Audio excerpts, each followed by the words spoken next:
It looks like, after all, Roland Romero is not going to be so lucky with picking his next title opponent. He really wanted the luxury of fighting Ryan Garcia because he knew that if he fought Ryan Garcia, he was going to get a payday.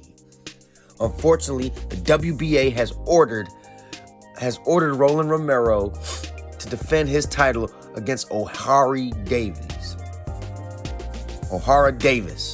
To tell you the truth, I hadn't heard of Ohara Davis until today.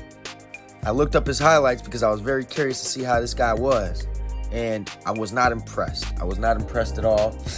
The guy has power, but the guy's not a technician at all, and I saw him get knocked out and stopped by a guy who I think's gonna get beaten probably June 10th in Josh Taylor.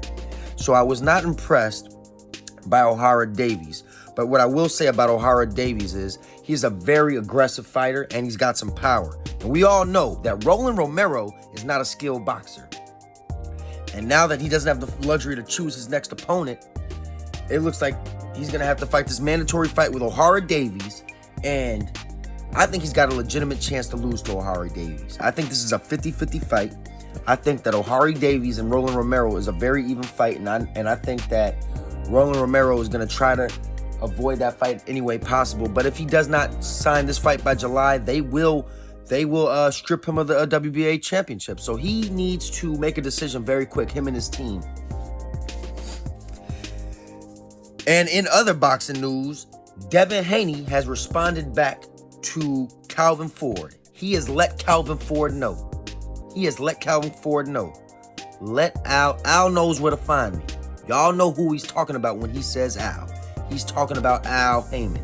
Now, there's a lot of Gervonta fanboys out there who are trying to say that Haney's not really looking for the fight and Tank's the one looking for the fight and Tank really wants to fight Devin Haney.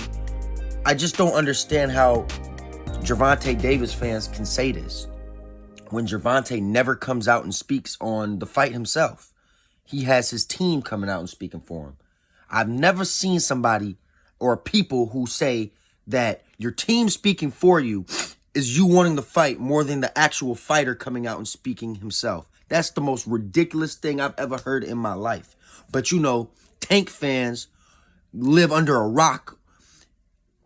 They're high on shrooms all day. So I don't know what they're talking about or what they're doing, but as we know, you got to ignore Tank Davis fans. And that's how it is. And that's the truth.